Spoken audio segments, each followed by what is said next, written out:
Jumpa lagi bersama dengan saya, Billy Sakarian, di dalam Get Grace and Truth Encouragement. Anugerah di dalam kebenaran yang membawa kita untuk memiliki kehidupan yang sempurna.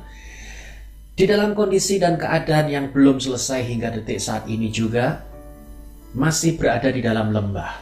Pertanyaan saya adalah, bagaimana caranya kita hidup di dalam lembah? Lembah itu adalah tempat yang menakutkan, gelap, mencekam. Tapi kita harus hidup di sana. Oh, bukan hidup, tapi melewati lembah tersebut. Nah, bagaimana caranya? Karena kita tahu bahwa kita bukan orang yang ditentukan untuk hidup di dalam lembah, tapi cuma melewati saja. Dari dalam Yesus Kristus, kita semua pasti akan bisa melewati. Nah, bagi saudara yang sedang menyaksikan ini dan di mana Anda sedang mengalami lembah itu, saudara sedang mungkin ada yang dirawat di rumah sakit, diisolasi dan tidak boleh berjumpa dengan siapa-siapa karena virus corona ini, saya mau berkata pada saudara bahwa Anda tidak sendiri. Ya, engkau tidak sendiri. Ada Yesus dan ada kami yang mendoakan saudara. Dan saya ingin tunjukkan pada saudara, doa orang yang sudah dibenarkan oleh Yesus itu besar kuasanya. Nah, lembah tersebut bukan cuma lembah dalam penyakit, tapi di dalam lembah kesulitan dalam ekonomi. Sekali lagi saya berkata, Anda pasti akan melewati lembah yang satu ini. Dan setelah ini selesai, saudara akan bisa menceritakan bagaimana Tuhan menolong saudara, menuntun saudara, dan menyertai saudara sehingga memberikan mujizatnya yang luar biasa karena Tuhan mencintai kita semua. Sekarang saya ingin mengenalkan saudara kepada satu orang yang bernama Rasul Paulus. Seperti Anda telah menyadari bahwa beliau juga sedang mengalami lembah. Nah, bagaimana caranya dia melewati lembah tersebut? Saudara lihat pada saat itu Rasul Paulus adalah rasul yang sedang mengalami persecution. Nah, ketika dia menulis kitab Filipi, dia sedang di dalam penjara.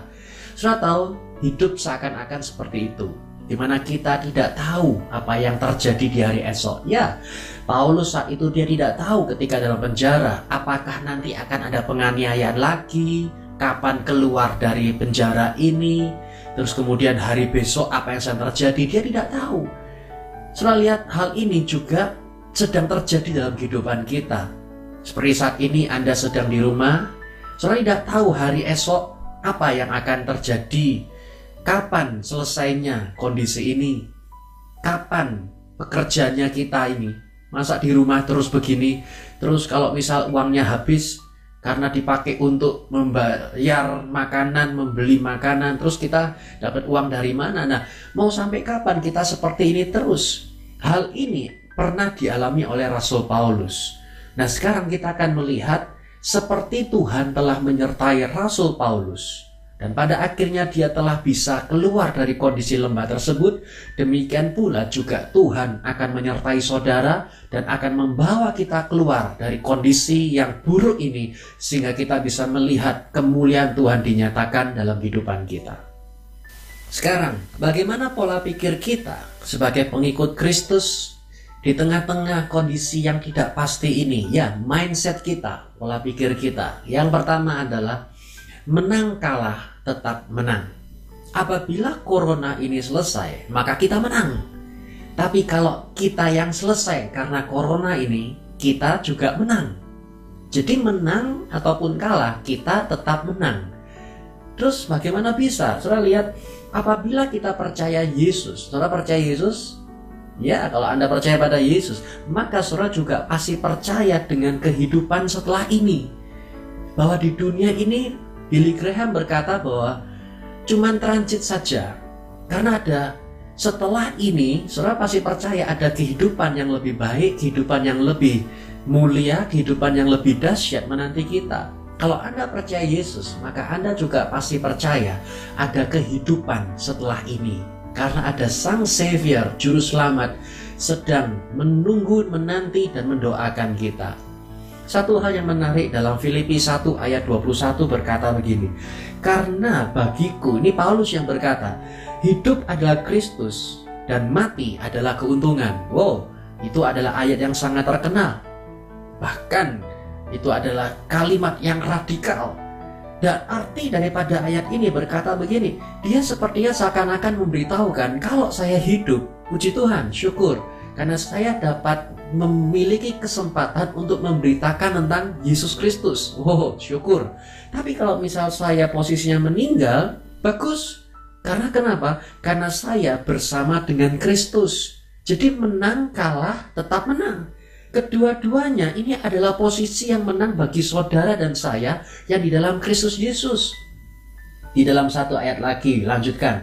Filipi 1 ayat 22 berkata begini, jika aku hidup secara jasmani, itu berarti menghasilkan buah dari pekerjaanku. Lalu apa yang kupilih? Aku tidak tahu. Paulus bingung di situ. 23, sebab aku diimpit oleh dua hal, yaitu ingin pergi tinggal bersama dengan Kristus, itu jauh lebih baik. Tetapi 24, tetap tinggal dalam tubuh ini itu lebih perlu bagimu. Nah, saudara bisa melihat di situ ayatnya berkata apa? Jadi Paulus berkata gini, hey, aku mau mengerjakan yang di dunia ini untuk beritakan Injil. Saya mau menyampaikan Injil, kabar baik kepada orang-orang supaya orang semakin mengenal bagaimana Yesus Kristus itu, tentang apa yang sudah Yesus kerjakan dalam kehidupan kita semua dicintai oleh Tuhan Yesus. Tetapi aku juga mau melihat Sang Penyelamatku muka dengan muka. Jadi dia bingung, satu sisi ingin menyampaikan kabar baik, satu sisi ingin melihat Tuhan muka dengan muka. Jadi maksudnya yaitu adalah bahwa saya ingin mendorong saudara untuk menguatkan saudara. Be encouraged bahwa di samping ini semua ada kehidupan yang lebih baik, ada yang kehidupan lebih luar biasa bersama dengan Yesus Kristus Tuhan kita. Yang kedua adalah jadilah murah hati. Terdapat di dalam Filipi pasal 2 ayat 3 berkata, tanpa adanya persaingan atau keangkuhan, melainkan dengan kerendahan hati, memikirkan yang lain lebih penting daripada dirinya sendiri. Ayat keempat berkata, janganlah kamu masing-masing hanya memperhatikan kepentingan dirimu sendiri, tetapi kepentingan orang lain juga. Wow, dimana Tuhan mendorong kita untuk murah hati, bukan fokus pada diri sendiri, tapi fokus kepada orang lain. Saudara lihat di masa seperti ini, kita mau belanja susah. Kita harus dianjurkan oleh pemerintah untuk stay at home, stay di rumah. Dan pada saat kita mau belanja, banyak barang-barang sudah habis. Nah, di momen semacam ini, kita akan lebih untuk menyimpan buat diri kita sendiri. Ya, kita simpan, jangan sampai kita kehabisan, jangan sampai kita tidak punya. Lalu yang terjadi, saudara tahu melalui firman ini berkata bahwa Tuhan mau kita untuk menjadi murah hati. Kalau saudara menyadari bahwa di dalam momen stay at home ini, ada orang yang memiliki keuangan baik, dia akan seperti liburan di rumah. Tetapi bagi mereka yang dimana keuangannya yang kurang baik, dimana mereka kalau misalnya harus bekerja untuk bisa makan, kalau mereka tidak bekerja di lapangan maka tidak bisa makan. Saya lihat makanan akan menjadi susah dan kebutuhan dasar pokok mereka akan terbatas sekali. Lalu yang terjadi, situasi seperti itu akan membuat kita semua ini memiliki sebuah keputusan yang akan kita ambil. Apakah kita menyimpan untuk diri kita sendiri, atau kita minta hikmat Tuhan dan mendengarkan di mana Tuhan akan berkata kepada siapa kita akan bisa menjadi berkat untuk hari ini. Terus kebutuhan kita bagaimana? Yang terjadi, percaya Tuhan akan mencukupi segala kebutuhan apa yang kita perlukan.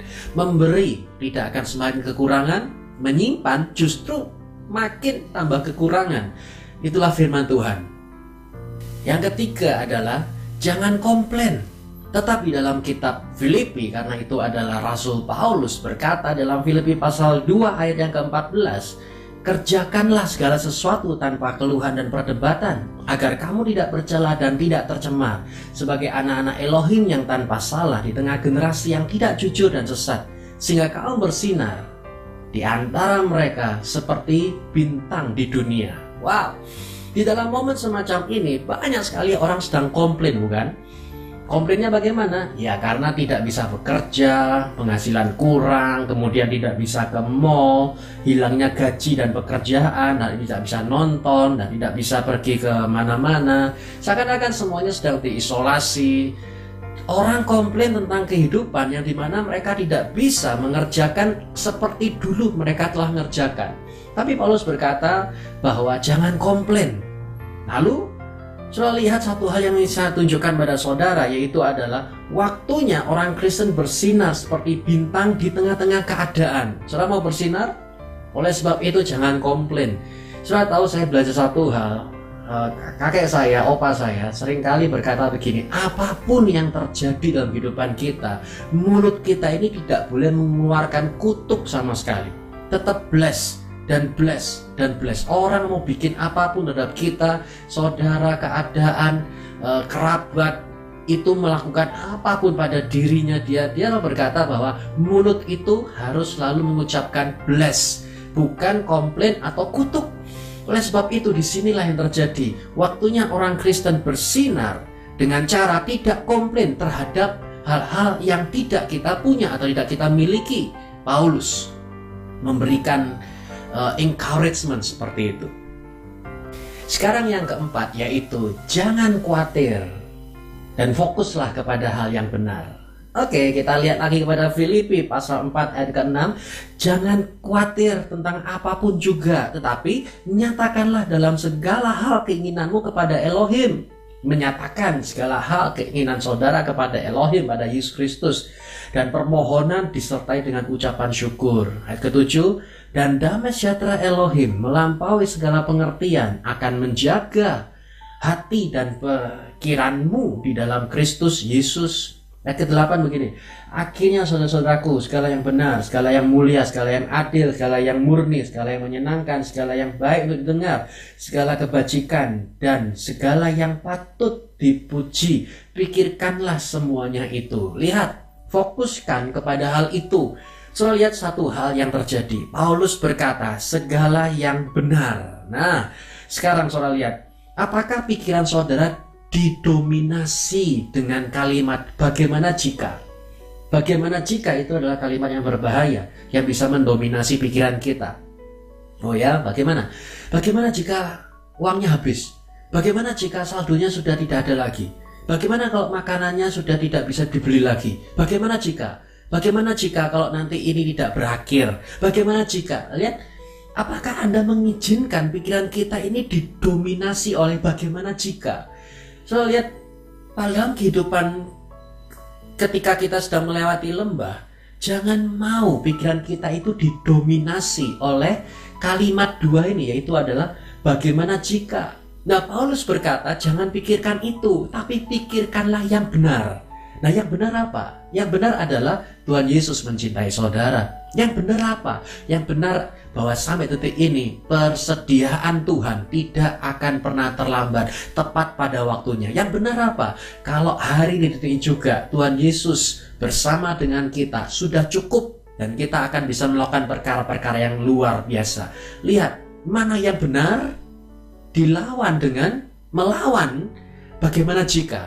Coba lihat, bagaimana jika dilawan mana yang benar, siapa yang menang? Ya, tentu saja yang benar, karena yang benar ini adalah yang kita keadaannya ini sungguh nyata dalam kehidupan kita. Fokuskan kepada yang benar dan jangan khawatir.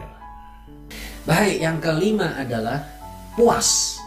Melewati lembah ini, Paulus mengajak kita semua untuk belajar puas. Terdapat di dalam Filipi pasal 4 ayat 11 berkata, aku mengatakan ini bukan karena aku kekurangan, sebab aku telah belajar untuk menjadi cukup atau puas dalam segala keadaan. Cukup bahasa aslinya, terjemahannya yang lain menjelaskan satisfied atau puas. Nah, saudara tahu, dalam hidup kita ini kadangkala kita tidak ada rasa cukup. Pengennya lagi, terus. Nah, firman Tuhan berkata di ayat berikutnya, aku telah mengalami berbagai keadaan, baik kekurangan maupun berkelimpahan, dimanapun dan dalam segala hal aku telah belajar, baik menjadi kenyang maupun menjadi lapar, baik berkelimpahan maupun berkekurangan. Tapi ayat 13 berkata bahwa aku dapat melakukan segala perkara di dalam Kristus yang memberi kekuatan kepadaku. Oleh sebab itu, ketika Anda menyaksikan ini, apakah Anda sedang merasa cukup dengan kehidupan saudara?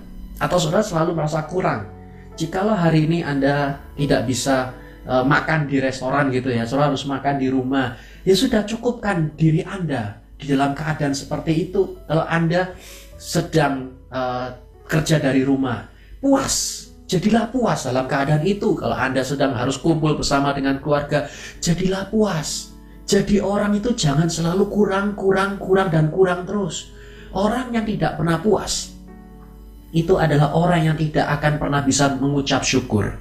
Ya, kalau dia tidak pernah bisa merasa puas dengan apa yang sudah Tuhan berikan dalam dirinya dia hingga detik ini, maka dia tidak akan pernah mengucap syukur. Gratitude itu tidak ada.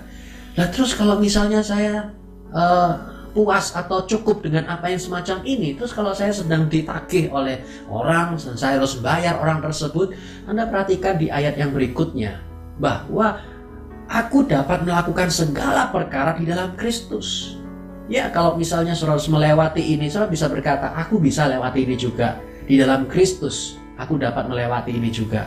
Ketika Anda sedang diisolasi, di rumah sakit, Anda menyaksikan ini, dan Anda sedang merawat diri untuk alami pemulihan, saudara berkata, I can do this. Aku bisa lakukan ini melalui Kristus yang memberikan kekuatan dalam kehidupan kita. Ya, dari diri kita nggak bisa. Tapi ketika Kristus di dalam diri saudara, membantu saudara, engkau akan bisa melewati ini semua. Oleh sebab itu mengucap syukur dan berterima kasih karena sampai detik ini juga Tuhan menyertai kita dan mencintai kita dengan luar biasa. Yang keenam adalah tentang percaya kepada Tuhan yang berdaulat. Saudara tahu Paulus mengatakan begini dalam Filipi pasal 4 ayat yang ke-19. Elohimku akan menyediakan semua kebutuhanmu menurut kekayaan dan kemuliaannya di dalam Kristus Yesus. Pertanyaannya begini, kenapa Paulus bisa berkata dengan tegas, lugas, dan berani tentang Elohimku akan menyediakan apapun yang aku butuhkan, Tuhan sediakan? Kenapa dia berani berkata seperti itu? Saya melihatnya adalah karena Paulus mampu melihat kepada masa lalu. Oh ya, masa lalu yang seperti apa? Anda tahu, Paulus di dalam hidupnya dia berapa kali mengalami kondisi yang tidak baik.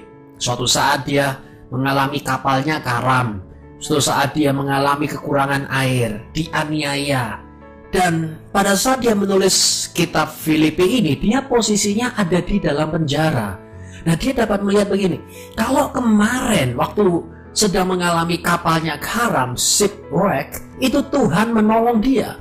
Maka saya yakin, dia berkata, Tuhanku pasti akan menolong aku pada saat ini juga. Saudara tahu, saat ini, apa yang sudah Tuhan lakukan dalam kehidupan saudara di masa lalu? Kebaikan Tuhan apa yang sudah engkau alami? Saya percaya engkau pasti pernah ditolong oleh Tuhan. Entah seperti mana keuangannya saudara dijagai, pemeliharaan Tuhan sempurna, saya tidak tahu. Tapi yang saya tahu adalah kalau waktu yang lalu engkau pernah ditolong Tuhan, sekarang dengan Tuhan yang sama, Yesus Kristus, dia sanggup menyelamatkan dan menolong saudara. Kita punya Tuhan yang berdaulat. Bisa dikatakan begini saudara, bahwa percayalah kepada Tuhan yang berdaulat dan tahu jikalau Tuhan telah setia di masa lalu, maka pada saat masa ini pun Tuhan juga setia kepada saudara. Tuhan mencintai saudara. Sehelai rambut pun tidak akan jatuh tanpa izinnya Tuhan. Oleh sebab itu, percaya saja kepada Tuhan yang berdaulat. Lihatlah, di depan Tuhan akan lipat kali gandakan pertolongannya buat saudara. Di depan Tuhan akan berikan kemuliaannya buat saudara. Kenapa? Karena engkau dicintai oleh Yesus Kristus. Baik, terima kasih karena telah menyaksikan dan mengikuti impartasi firman ini. Ya, jangan lupa subscribe, dan juga saya percaya bahwa kebaikan Tuhan dan mujizat Tuhan pasti akan dilanjutkan lebih luar biasa. Nah, sekarang saya ingin mendorong saudara untuk tulis di komen di bawah ini tentang kalau misal tadi Tuhan berkata, what do you want me to do for you?